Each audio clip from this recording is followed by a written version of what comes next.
we used to have OPEC and OPEC Plus to decide about the price of oil. Do you think we have a new alternative in the No. market, which is the Strait of Hormuz? Because the Oh, flow of yeah. tankers through the Strait of Hormuz can change the price of oil, in my opinion, in a long run. Yeah, but that's I mean, from a practical standpoint, I mean, in terms of outcomes, sure. I mean, look, we used to have Aramco, the American Arab oil company, the Arab American oil company, and they basically overproduced Saudi oil production infrastructure. I forget the numbers. At 12.5 million at one point in time was maximum production, but they were only producing at 9 million. Why? Why have over? Because that's very expensive to have all this infrastructure that you're not using. And the answer is because when the United States needs more oil on the market, the Saudis can increase. You don't have to wait. They've got it right there. Just turn it on, out it comes, go. And then when we tighten it up a little bit, the Saudis do it. And we had that relationship that said, we will guarantee your security. In exchange, you help be our market control mechanism. In theory, Iran could do the same thing through the Strait of Hormuz. Constrict, release, constrict. The difference is they're constricting shipments that aren't their own. In Saudi Arabia with Aramco, you're turning on Saudi oil pipes, which are connected to Saudi oil fields and all that. Here would be Iran constricting the global economy, and that could be effective in war, but in peace, that's a non-starter. Iran could never be seen as actively squeezing the energy production potential of Kuwait or Bahrain or Iraq or even Saudi Arabia by saying we're only going to let a certain amount of ships through there. So this is why we need a ceasefire effectively. But what's important is that the Iranians can shut it down anytime they want to. It's also important that Iran keep it open and allow for the free flow of energy as long as you pay your toll tax.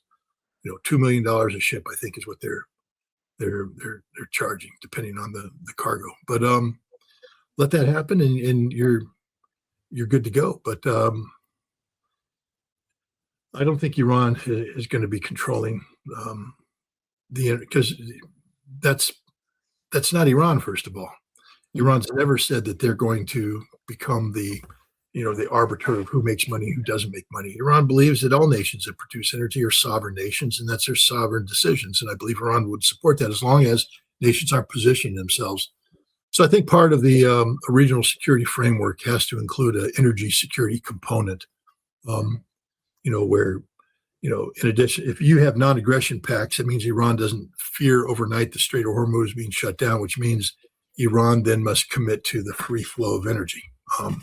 And there has to be some very well-defined exceptions to that so that everybody understands that if this happens, then Iran has the right to do this. But so long as expectations are met, Iran has to let the traffic go through.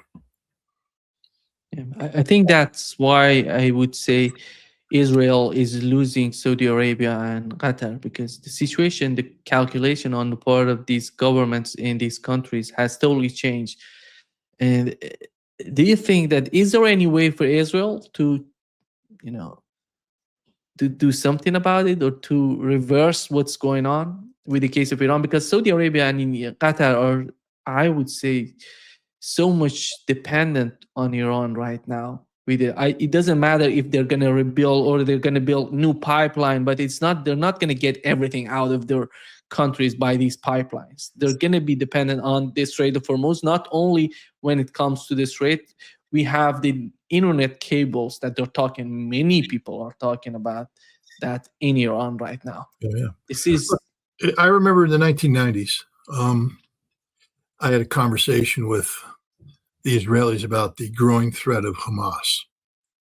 When I was traveling to Israel from 1994 through 1998, every time I went to Israel, there was a Hamas terrorist attack that killed people, blowing up Dizengoff bus, blowing up a restaurant, blowing up this, blowing up that, blowing everything. Some of it happened right next door to me. I could hear the explosions. One blew up a restaurant I had lunch at the day before the Grace Gate go by. I mean, it was and so this was day-to-day reality in there. And I had a conversation with an Israeli, and because I was working with the Israeli intelligence services, security services. So when we'd have lunch, we talk about a variety of things. And one of the interesting things they said is that the one guy said the best way to make peace with Hamas is to actually negotiate directly with them, invite them to the table, and make them part of the solution, not just being the problem. It's very easy to be a terrorist when everybody expects you to do nothing more than just be a terrorist. Very low bar. But if you have to become a problem solver, if you now have a vested interest in the solution, different. It's politically impossible for this to happen because of the domestic dynamics. But one by one, if I were in charge of Israel, I could do things. For instance, Gaza needs to be rebuilt totally. I would create a mechanism to rebuild Gaza for the benefit of the Palestinian people. But to give you an example, right down here, they're developing. I had a relative once, she very smart lady, made a lot of money. And I remember I visited once, and on her table, she had a map of Bozeman, Montana. And I said, she lived in Beverly Hills in $1 million house. I said, what the hell, you got a map of Bozeman, Montana? She said, well, I'm buying land. I said, oh, well, how do you buy land? I mean, so she had mapped it out. She sat there and she predicted where all the critical crossroads would be. He said, this is where they build banks. This is where they build gas stations. This is where they build infrastructure. So I'm going to buy the land that they need to build the infrastructure. And then when they come to me, I don't sell them the land. I lease them the land.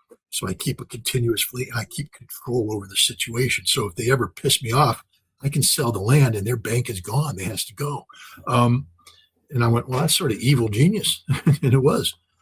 I would do the same thing with Gaza. I wouldn't say it out front, but I would rebuild Gaza, but I'd buy every piece of property on the important cornerstones, and I would own Gaza that way.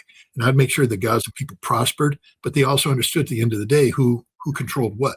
Or maybe if they don't understand, for instance, right now it's the same thing, development taking place down here. I don't know who owns the crossroads, but I do know that that's going to become very essential for the local economic development of this area. So whoever owns it sort of has more control than an elected official in many ways.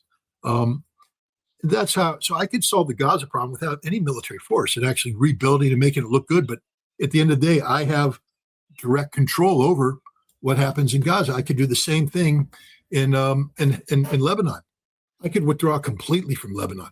First thing I do, therefore, though, is rebuild Beirut. And I'm not going to let the Saudis come in. I'm going to use my cutouts, and I'm going to own Beirut. I'm going to buy there, tear down the buildings, buy the important crossroads, build the infrastructure, therefore politically empower certain people.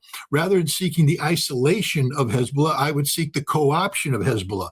I would tell Hezbollah, I want to work with you. I want you to be part of the future of Lebanon. I want to redirect Hezbollah's activities from fighting me to building Lebanon. But they're building a Lebanon that I control because I control the crossroads. And you see, I could do this game all day long. I could do the same thing with Iran. I'd be building economic reach into Iran. That's how Israel wins this war. But the Israelis can't think that way. They don't understand that because they have to dominate. They don't have the patience, strategic patience. They become such a warlike society and a racist society. But Israel, there's so much vulnerability in Iran right now. There's so much vulnerability because it's been subjected to sanctions for so long, aging infrastructure, a lot of damage has been done. There's the necessity of reconstruction has to be something that it will define. You saw what happened. You saw how powerful Rafsanjani became after the end of the Iran-Iraq war. How did Rafsanjani become so? Because he got involved in the reconstruction of Iran, and he empowered the Revolutionary Guard to get involved in that too. And the Revolutionary Guard went from being a bunch of 20-year-old fanatics who, did their bonsai charges at the Iraqis to being businessmen. The Revolutionary Guard today is a far more sophisticated entity today because they were involved in the economic rehabilitation and reconstruction of Iran. There's a lot of political potential in reconstruction. And if I were the Israelis, I would stop bombing stuff and begin talking about how I can own the crossroads and think long-term and make things happen. That's what I would do. That's the only way Israel's out of this. Israel thinks they're going to get out of this by bombing. It'll be the end of Israel. What do we know about the Iron Dome batteries? Who's producing these batteries? Because Hezbollah is hitting them right and left, not only in southern part of Lebanon. In 24 hours, they hit 3 of them. Today, we've learned that 2 of them were hit in the northern part of Israel. And I don't know how sustainable is that for Israel with this sort of new attitude of Hezbollah attacking using FPV drones to attack Iron Dome batteries. Well, it's not just Iron Dome batteries. They're attacking the depth, the logistical depth of the Israeli presence. Israel has never had to deal with Hezbollah having the kind of potential to dominate the operational depth of the battlefield. Hezbollah's always done a very good job at the point of contact. And Hezbollah has shown in the past the ability to send Katyusha rockets in to upset the political economic balance of northern Israel. But the Israelis always sort of had free hand to maneuver and to concentrate troops and to build logistics and all this. And then to flow resources into the battlefield and flow resources out. Well, now at the tip of the spear, Israel's getting the snot handed to them. I mean, they're just, the Hezbollah is just beating them raw, straight up fight. I'm not saying Hezbollah's not suffering casualties. Of course they are. This is war. But and Israel has a lot of technological advantages. But the Israeli soldiers aren't that good. They're not that brave. They don't want to die. I'm not saying anybody wants to die, but if you go into combat believing that your life is valuable, you're going to die sooner. If you go into combat believing that you are an expendable resource and therefore you will be professional in the use of this resource to ensure that you get the maximum benefit out of it, but understanding that war is designed to kill and there's a likely probability of you dying, you might live. Because now you're doing all the right things. You're not hesitating at the moment because you think you're going to live, because you think your life's valuable. You do what the training tells you. And I think Hezbollah operates that way. I'm not saying the Hezbollah people don't get scared. I'm not saying there isn't, but I'm saying overall, Hezbollah is a much more professional, efficient fighting machine than the Israelis are, because Hezbollah people understand and are prepared for the potential of death. And the Israelis don't want to die. They avoid death. Therefore, they make mistakes. They're hesitant. And they die. Hezbollah is exploiting this on the battlefield and now throughout the depth of Israel. They're going 20, 30 kilometers in with these FPV drones, and it's just absolutely devastating for Israel. Israel doesn't have an answer to this problem. But is that going to force Netanyahu to change its policy, or you see the same sort of attitude? And how long does the United States want to support Israeli, and what are the capabilities of the United States right now producing these sort of missiles, interceptors for Israel? And you didn't mention the Iron Dome batteries. Well, the Iron Dome batteries, I mean, first of all, you have to be careful. Israel expends a lot of Iron Dome missiles. I mean, so you froze, so I don't know if you can hear me or not. The clock is ticking. I'll keep talking just in case the audience can hear me and you can't. But Israel expends Iron Dome missiles in a prodigious level. So, taking out 1 or 2 batteries here, doesn't change the strategic balance. But it is a problem because every battery you take out, that's an area that's supposed to be defended. It's no longer being defended, and now other weapons and other resources can be brought in. Could you hear me the whole time, or was I just babbling into thin air? Yeah, I can hear you right now. Okay, because I got 3. I got 2 of you on screen. I got Nima. Oh, there. Now I only got 1 of you. Okay. Well, I don't know if your audience heard me, but I don't want to repeat. Look, the Iron Dome. No, it's a thing, just like anything else. But the Israelis produce a lot of Iron Dome, and we produce. I mean, we build it for them. We build the missiles. We build everything. Are you alive, or there? Move, so I know you're alive. Yeah, okay. Yeah, we're alive. Go ahead. It looks like you froze. I was like, oh no, he did it again. No.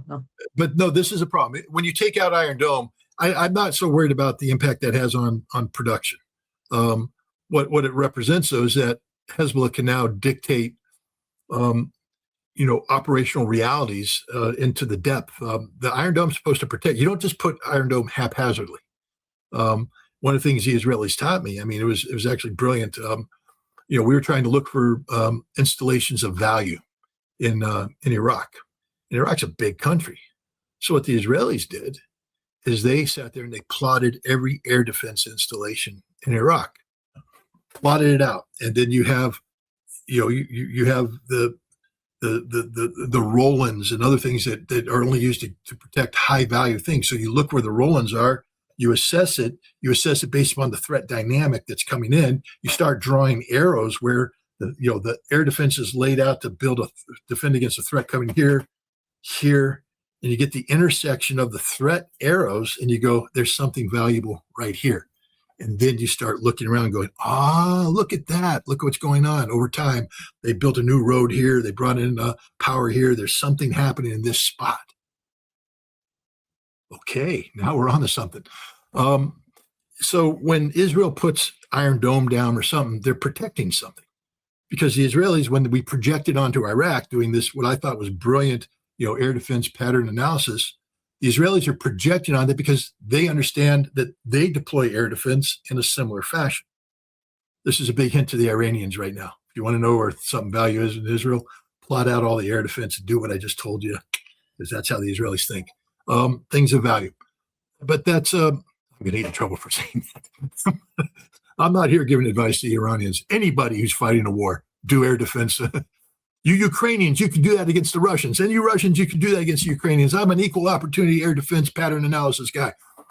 But the point is, when Hezbollah blow these things up, they're blowing up something that's there to protect something. So now you've created vulnerability at something. I believe Hezbollah has done this kind of analysis. They know what that's trying to protect. And by destroying these, they're creating vulnerability windows that can be exploited so even higher value targets can be struck. Scott, how do you compare Donald Trump's visit to China to what we've seen with Vladimir Putin and his visit of China? And where are we headed with the war in Ukraine? Because it seems that something is escalating between Russia and Europeans. I don't know how devastating that could be. Do you think that Donald Trump was talking about it during his visit of China, or he did? Because it was all about Iran, as I remember. He didn't mention anything about Ukraine, but it seems that Ukraine is getting serious as time goes by. Well, first of all, your audience has to take every word I'm about to say with a grain of salt, because I said that Xi Jinping would meet Vladimir Putin at the airport, and I was wrong. The foreign minister met him.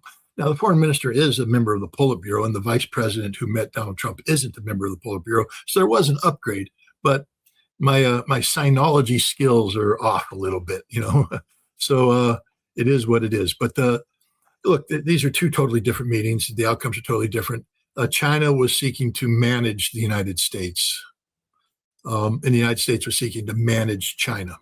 So there are two sides trying to manage each other. One side managed better than the other, China. But these weren't meetings of friends. Vladimir Putin and Xi Jinping are friends. This is a meeting of friendly leaders and nations who are not just in a friendly relationship, but a strategic relationship of extraordinary depth and longevity. This isn't a short-term alliance of convenience. This is a long-term strategic association of necessity, of survival. And that's what happened. This is game changing, and it creates a solid foundation for what's next. One of the important things about the Trump-China meeting is that Trump was put on notice about the existential value attached to Taiwan by the Chinese. They actually said conflict, that we will have a direct conflict with you if you interfere with this. That statement now is directly applied because the Chinese have likened Russia's interest in Ukraine to Chinese interest in Taiwan. So even though Xi Jinping doesn't come out and straight up say we support what Russia's doing in Ukraine, the indirect relationship is clear that they do. And now what they've done is they've created strategic depth, energy associations, economic relationships that will survive any potential escalation. And I believe there will be an escalation. I think war between Russia and at least one Baltic state is inevitable as a war of warning. I think it's Latvia will be taken off the map. Russia's already identified numerous military and leadership targets that will be taken out. They'll be taken out decisively. And I think Ukraine is going to be eliminated from the playing board as a viable political entity. I think that Kiev will be annihilated by a mass Oreshnik attack destroying the decision-making centers of the Ukrainian government. If they relocate to Lvov will be taken out. Russia's done playing games. It's over. They pushed Russia too far, and they got Russia into a zone that if it continues, Russia suffers existential consequences. Russia's not playing that game. And so Russia's now going to win and win decisively. I think the United States is aware of this, and that the United States isn't going to do anything in response to a reasonable Russian reaction. A reasonable Russian reaction would be the physical destruction of Kiev and a very meaningful, sharp, decisive attack on a Baltic state as an example. But the danger is if Europe doesn't take the lesson and seeks to continue, the next strike will be against decision-making centers outside of the Baltics into Europe proper. And I believe that they will target Germany in particular.